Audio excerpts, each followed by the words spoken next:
December 18, 1944. The Ardennes forest. The snow had been falling for 3 days straight, and Heinrich Müller hadn't felt his toes since yesterday morning. He lay prone on the ridgeline, his Karabiner 98 Kurds pressed against his shoulder, the cold metal of the barrel feeling like ice even through his gloves.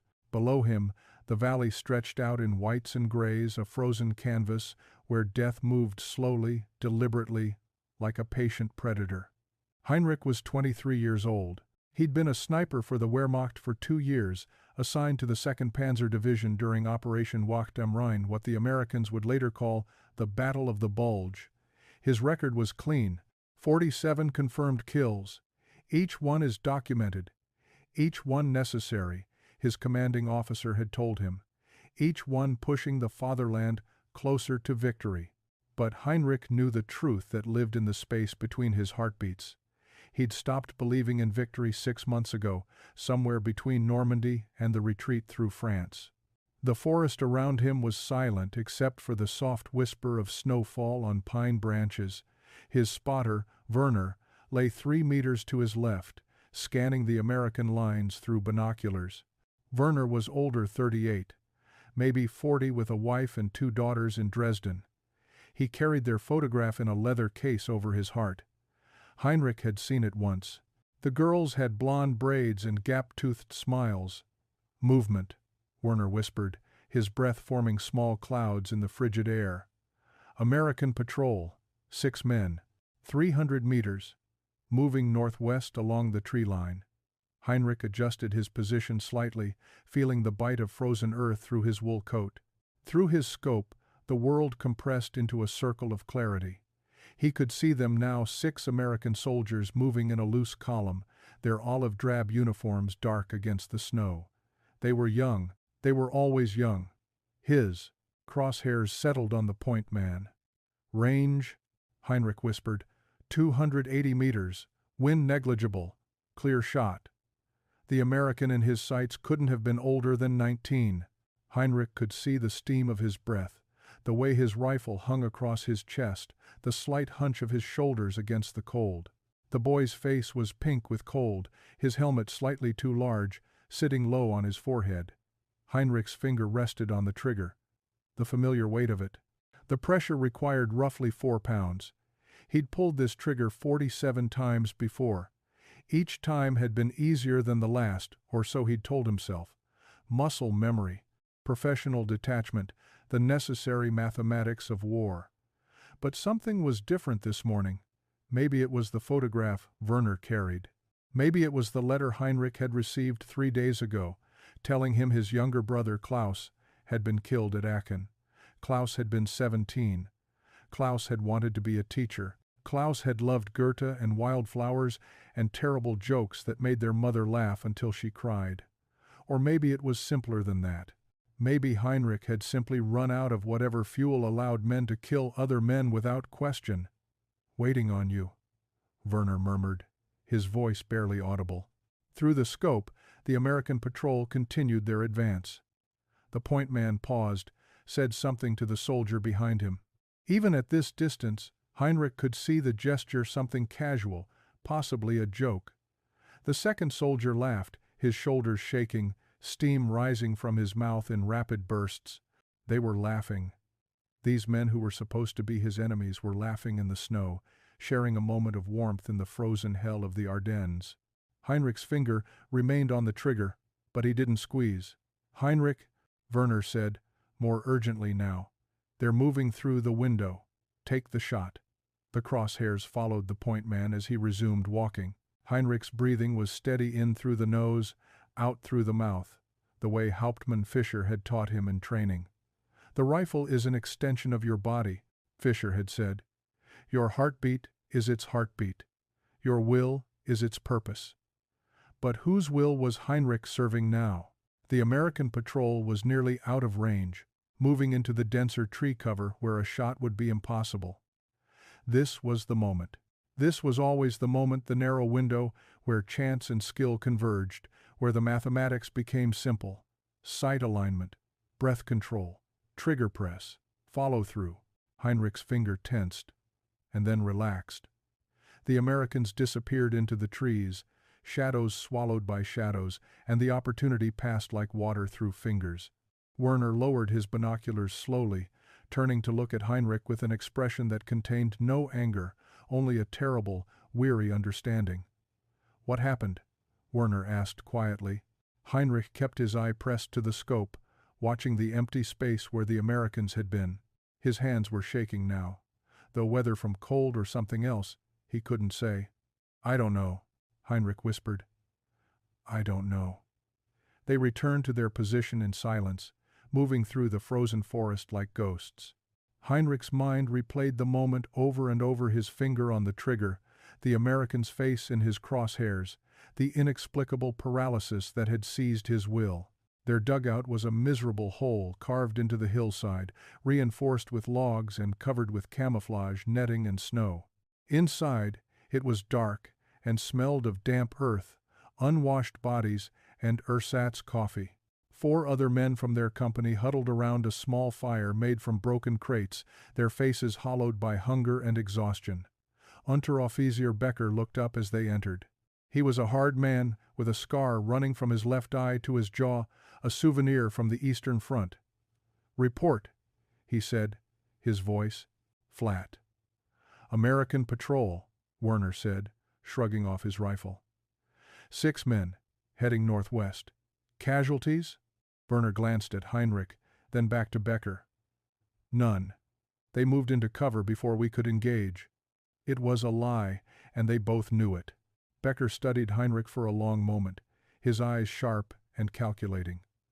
Heinrich met his gaze, forcing himself not to look away, not to show the turmoil churning in his gut. "Get warm," Becker finally said, returning his attention to the fire. "We move at 2200 hours. Intelligence says the Americans are planning a supply run through the valley. We're to harass and delay." Heinrich sat in the corner of the dugout, his rifle across his knees, and accepted a tin cup of the bitter coffee substitute. It tasted like burned acorns and ashes, but it was hot, and that was enough. Around him, the other men talked in low voices, complaints about the cold, speculation about when they might receive rations, dark jokes about the war's trajectory. None of them mentioned victory anymore. Werner sat beside Heinrich, close enough that their shoulders touched. "You want to talk about it?" Werner asked quietly, his voice hidden beneath the other's conversation. "There's nothing to talk about," Heinrich said, staring into his cup. "I've seen men freeze before," Werner continued. "In Russia, good men, men who'd been through hell and back. Something inside them just broke. They couldn't pull the trigger anymore, couldn't carry a bayonet anymore, couldn't do what needed to be done." "What happened to them?" Werner was silent for a moment. "Some got transferred to supply duties. Some got sent home on medical leave." He paused. "Some got shot for cowardice." The word hung in the air between them, like smoke. "I'm not a coward," Heinrich said, though even as he spoke, he wondered if it was true. "What else would you call a sniper who couldn't shoot?" "I didn't say you were," Werner replied. "But Becker's watching you now, and if he reports it up the chain." He didn't finish the sentence. He didn't need to. Heinrich knew what happened to soldiers who failed in their duty. He'd seen the bodies hanging from lampposts in French villages, deserters and defeatists, left as warnings, the signs around their necks. "I am a coward. I betrayed Germany." Words that turned men into lessons. That night, Heinrich couldn't sleep. He lay in his bedroll, staring at the rough logs that formed the dugout's ceiling, listening to the sounds of men breathing, coughing, shifting in their dreams. Outside, artillery rumbled in the distance, a constant, rhythmic thunder that never quite ceased. He thought about Klaus. His brother had written him a letter just before shipping out, full of nervous excitement and patriotic fervor. "I'm going to make you proud, Heinrich," Klaus had written. "I'm going to serve with honor, just like you." Honor. What did that word even mean anymore? Heinrich had joined the Wehrmacht believing in honor, believing in duty and country, and the righteous cause of defending the fatherland. He'd been 19, fresh from a small village in Bavaria, where everyone knew everyone, and life moved to the rhythm of seasons and church bells. The first man he'd killed had been near Stalingrad. A Russian soldier running across an open field, desperate to reach his comrades. Heinrich had been on overwatch, and the shot had been simple. The Russian had fallen mid-stride, tumbling into the snow like a puppet with cut strings. Heinrich had vomited afterward, but his commanding officer had praised him. "Good shooting, Muller. That's one less Ivan to worry about." Over time, it has gotten easier, or he'd gotten harder. He'd learned to see the enemy not as men, but as targets, problems to be solved with geometry and physics. He'd learned to disconnect the act of pulling the trigger from the consequence that followed. But somewhere along the way, maybe in France, maybe before he'd started seeing them as people again, he'd started noticing the details. The photograph one soldier carried, the way another sang softly while cleaning his weapon, the tears of a captured German soldier barely older than Klaus. And once you started seeing people, you couldn't stop. The mission that night was simple in the way that missions always were on paper. Establish position along Highway N, interdict American supply convoy, cause maximum disruption with minimal engagement. Reality, as always, was messier. Heinrich and Werner moved through the forest under cover of darkness, their white camouflage smocks blending with the snow. Two other teams moved in parallel, Becker with Corporal Zimmerman to the north, Private Koch and Private Steiner to the south. The plan was to create a crossfire, catch the Americans in a kill zone. They established position on a slight rise overlooking the road. Through the darkness, Heinrich could see the ribbon of cleared highway cutting through the forest. The Americans had been using this route to supply their advance positions food, ammunition, fuel, everything an army needed to keep fighting. "Contact in 5 minutes," Werner whispered, checking his watch. "Command says the convoy should have 3 trucks, maybe 4. Light escort." Heinrich settled into his firing position, the familiar routine bringing a strange comfort. Check the rifle, clear the chamber, load the magazine, acquire a sight picture, control breathing. The mechanical precision of it, the way it transformed chaos into order. Through his scope, he watched the road, waited. The rumble of engines reached them before the lights did. Then came the convoy, 3 trucks moving slowly, their headlights dimmed to thin slits, their engines grinding against the cold and the snow-packed road. American voices drifted through the winter air, words indistinct, but tone clear. Tired, cold, wanting to be anywhere but here. "First truck," Werner breathed. Driver's side, "Your call." Through the planned, to scope, Heinrich found the driver. He was young, they were always young, with his helmet pushed back and a cigarette dangling from his lips. The orange glow of it was the brightest thing in the darkness. All around Heinrich, the forest held its breath. Somewhere to the north, Becker would be sighting his target. To the south, Koch and Steiner would be doing the same. Waiting for Heinrich to fire the first shot, to signal the ambush. The driver took a long drag from his cigarette.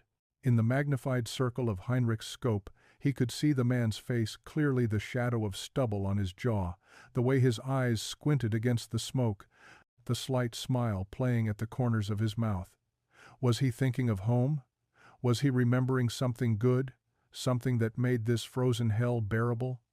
Heinrich's finger found the trigger.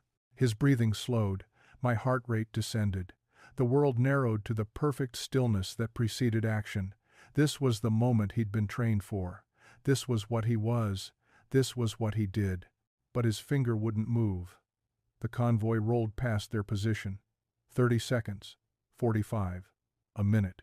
The opportunity stretched and thinned and finally snapped, the trucks disappearing around a bend in the road, their engine sounds fading into the distance. Silence returned to the forest, broken only by the soft whisper of falling snow. "Mueller," Werner said, and this time there was urgency in his voice. "What the hell are you doing?" Before Heinrich could answer, a burst of gunfire erupted from the north, Becker and Zimmerman opening up on the convoy. Then more fire from the south. The crack of rifles, the deeper thump of a Panzerfaust, shouting, screaming. The convoy had been caught after all, just later in the kill zone than planned. We have to move, Werner said, already packing his equipment. If we stay here, Becker will know we didn't fire. Heinrich lay frozen, listening to the battle rage a kilometer down the road. Men were dying. American men. Maybe German men too, if the Americans had reinforcements. And it was happening without him. Heinrich. Werner grabbed his shoulder, shook him. We need to go. Now. They moved through the forest, circling wide to avoid the firefight. By the time they reached the rally point, the shooting had stopped. Becker and his team were already there, Zimmerman sporting a fresh wound on his arm, nothing serious, but enough to soak his sleeve red. Becker's eyes found Heinrich immediately. Where were you? North position, Werner said quickly. We engaged, but they were out of effective range before we could get clean shots. I heard no shots from your position, Becker said, his voice dangerously quiet. The wind, Werner began. The wind was nothing tonight, Becker interrupted. He stepped closer to Heinrich, so close that Heinrich could smell the cordite on his uniform, see the flecks of someone else's blood on his face. You had the first shot, Müller. The entire ambush was waiting on your signal. Why didn't you fire? The question hung in the frozen air. Koch and Steiner had stopped their equipment check, watching. Zimmerman clutched his wounded arm, eyes moving between Heinrich and Becker. Heinrich started, then stopped. What could he say? That he'd forgotten how to kill? That the face in his scope had reminded him of Klaus? That somewhere between Normandy and here he'd lost the ability to see the enemy as anything other than human? Speak, Müller, Becker commanded. The angle was wrong, Heinrich heard himself say. I couldn't guarantee the kill. If I'd missed, I would have alerted the convoy without neutralizing the threat. It was a reasonable answer, a tactical answer, the kind of answer a good sniper might give. But Becker wasn't buying it. Heinrich could see it in his eyes, the suspicion, the calculation, the cold assessment of a man who'd survived this long by reading weakness in others. Return to base, Becker said, finally. We'll discuss this with the Hauptmann in the morning. Morning came gray and bitter. Heinrich had spent the night staring at the dugout ceiling, listening to Werner's worried breathing beside him. Neither had slept. Both knew what awaited. Hauptmann Fischer arrived at 0800 hours. His staff car somehow clean despite the mud and snow, his uniform pressed despite the circumstances. He was an old guard, late 40s, Eastern Front veteran, Knight's Cross, hanging at his throat. The kind of officer who'd risen through competence rather than connections. Heinrich stood at attention in front of the dugout while Fischer read Becker's report. Hauptmann's face revealed nothing. Obergefreiter Müller, Fischer said finally, using Heinrich's rank as a formality rather than an identity. Unteroffizier Becker believes you deliberately failed to engage the enemy. Twice. Is this accurate? The question was a trap. Admit failure, admit cowardice, and face execution. Deny it, and call a superior officer a liar. Sir, Heinrich said, I could not guarantee clean shots in either instance. As a precision marksman, my duty is to— Your duty, Fischer interrupted, is to kill the enemy when the opportunity presents itself. He stepped closer, studying Heinrich the way a surgeon might study a diseased organ. I trained you, Müller. I know your capabilities. At 280 meters with negligible wind, you could hit a man's eye socket. Don't insult me with talk of bad angles. Heinrich said nothing. What defense did he have?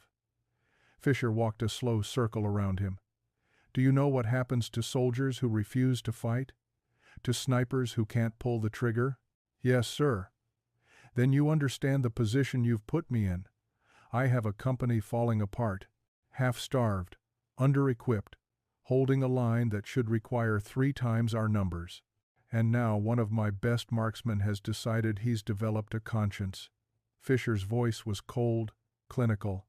I can't afford conscience, Müller. None of us can. From inside the dugout, Heinrich could hear the other men moving around, trying not to listen while listening to every word. However, Fischer continued, stopping directly in front of Heinrich, you've served with distinction for 2 years, 47 confirmed kills, You've earned at least one chance to prove this was an aberration. Heinrich's heart hammered against his ribs. There's a farmhouse, Fisher said, pulling out a map and spreading it on the hood of his car. 3 kilometers northeast. American forward observers have been using it to direct artillery. 3 men, maybe 4. They're why we've been getting shelled so accurately. He tapped the map. You and Werner will eliminate them. Today. By 1500 hours. It wasn't a mission, it was an execution either of the Americans or of Heinrich himself. If you return without completing this assignment, Fisher said quietly, I will have no choice but to report you for cowardice. Do you understand? Yes, sir. Fisher nodded once, rolled up his map, and climbed back into his staff car. The engine coughed to life, and he was gone, leaving Heinrich standing in the snow with Werner emerging from the dugout behind him. So, Werner said after a long moment, a farmhouse. They moved through the forest in silence, their path a careful dance of cover and concealment.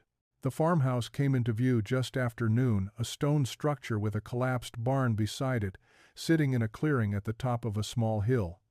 Smoke rose from the chimney. Through his binoculars, Heinrich could see the radio antenna on the roof. They established position in a tree line 200 meters away. Through his scope, Heinrich watched the farmhouse for patterns. 20 minutes. 30. 40. Then the door opened, and an American soldier stepped out. He was tall, thin, wearing wire-rimmed glasses that caught the weak winter sun. He stood on the porch, stretching, breathing deep in the cold air. Then he lit a cigarette and simply stood there, smoking, looking out at the forest as if appreciating its beauty. Range 205, Werner whispered. Wind 3 clicks, east to west. Clear shot. Heinrich's finger rested on the trigger. He could feel the cold metal through his glove, could feel the familiar weight of the rifle against his shoulder, could feel everything except the will to squeeze. The American finished his cigarette, ground it out under his boot, and went back inside. An hour passed. Then another soldier emerged, shorter, stockier, carrying a bag of trash. He walked to a spot behind the house and dumped it, then stood for a moment, adjusting his belt, looking up at the gray sky. Take the shot, Werner urged. Heinrich's crosshairs centered on the man's chest. The perfect kill zone. All the training, all the muscle memory, all the mechanical precision of death, it was there, waiting to be unleashed. But Heinrich's mind kept showing him other images. Klaus running through the wildflower fields behind their house. Their mother read poetry by lamplight. The American was in the convoy with his cigarette glowing in the dark, the laughing soldiers in the snow. When did the faces start mattering? The American went back inside. The sun began its descent toward the western horizon. 1400 hours became 1430, then 1445. Time was running out. Heinrich, Werner said, and there was something new in his voice, not anger, not frustration, understanding, sadness. You can't do this anymore, can you? Heinrich lowered his rifle slightly. No, he whispered. I don't think I can. Werner was quiet for a long moment. Then, my daughters are 7 and 9, Anna and Sophie. Anna wants to be a doctor. Sophie wants to raise horses. He paused. I think about them every time I pull a trigger. I wonder if they'll be proud of me, or if they'll learn what I've done here and never look at me the same way again. How do you keep doing it?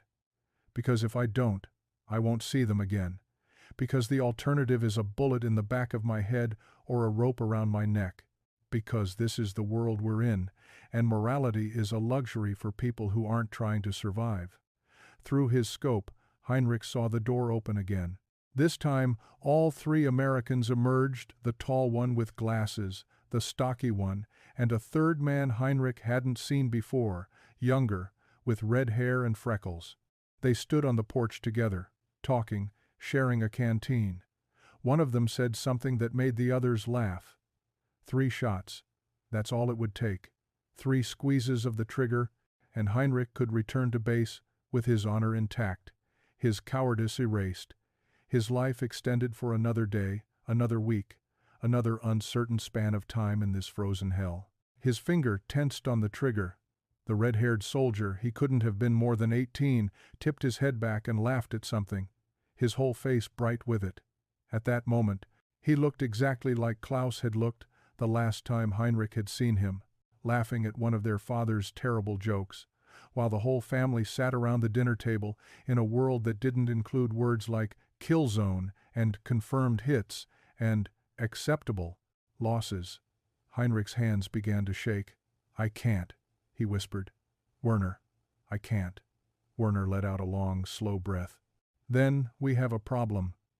They sat in the snow as darkness fell, watching the farmhouse lights glow warm against the gathering night. Neither spoke for a long time. Around them, the forest was silent, except for the distant rumble of artillery.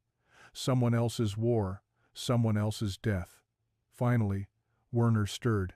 "I could take the shots," he said quietly. "I could do it, and we could say you did. Fischer would never know." Heinrich turned to look at his spotter, this man who carried photographs of his daughters over his heart, who'd killed without Potters, counting, who'd survived Russia and France, and now this frozen corner of Belgium through a terrible, necessary hardship. "You'd do that?" Heinrich asked. "I have daughters to get home to," Werner said simply. "You have a conscience. One of us should keep it." But before Werner could move, before he could raise his rifle and solve Heinrich's problem with 3 quick shots, a sound reached them through the darkness. Engines. American engines.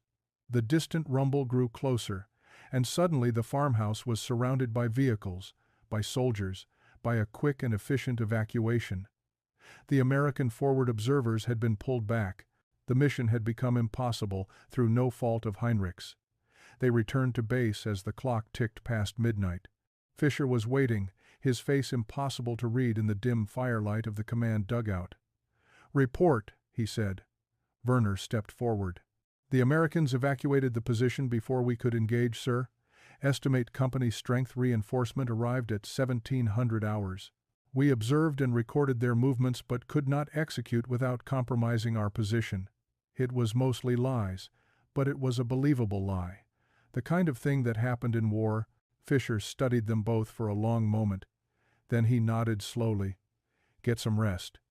We're pulling back to secondary positions at dawn. The offensive has stalled." He paused. "The Americans are coming. It's only a matter of time now." In the dugout, Heinrich lay in his bedroll, exhausted beyond sleep. Outside, the snow had started falling again, soft and relentless. Werner lay nearby, his breathing already settled into the rhythm of sleep, or something close enough to pass for it. Heinrich thought about the American soldiers on that farmhouse porch, laughing in the late afternoon light. He thought about the convoy driver with his cigarette. He thought about Klaus and wildflowers and terrible jokes. He thought about all the shots he hadn't taken, all the lives that continued because he'd lost the ability to end them.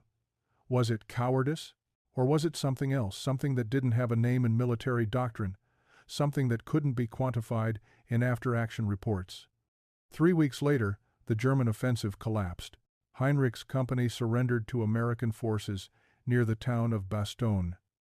He spent the rest of the war in a prisoner camp in Belgium, then another in France. He never fired his rifle again. Years afterward, back in Bavaria, working as a teacher in the same village where he'd grown up, Heinrich sometimes wondered about those American soldiers, the ones who'd laughed in the snow, the convoy driver with his cigarette, the 3 observers on the farmhouse porch. He wondered if they'd made it home, if they'd had families, if they'd told their children stories about the war. He never told his own children what he'd done or hadn't done in the Ardennes. But sometimes, on winter nights when the snow fell soft and silent outside his window, he'd think about Werner's question, "How do you keep doing it?" And he'd think about his answer, "I can't." It hadn't felt like bravery at the time. It had felt like failure, like weakness, like the collapse of everything he'd been trained to be. But maybe, he thought, maybe sometimes the bravest thing a man can do is refuse to be what war demands. Maybe sometimes the greatest act of courage is simply to stop killing. Heinrich Müller died in 1998, in his sleep, surrounded by his grandchildren. He never spoke about the war, but he kept his old rifle in the attic, unloaded, gathering dust, a relic of the person he'd been and the person he'd refused to remain. The shots he didn't take never appeared in any after-action report. No medals were awarded for his failures. History didn't record the names of the men who lived because a 23-year-old sniper in the Ardennes forest couldn't pull the trigger. But they lived. And sometimes, in a world drowning in violence, that has to be enough.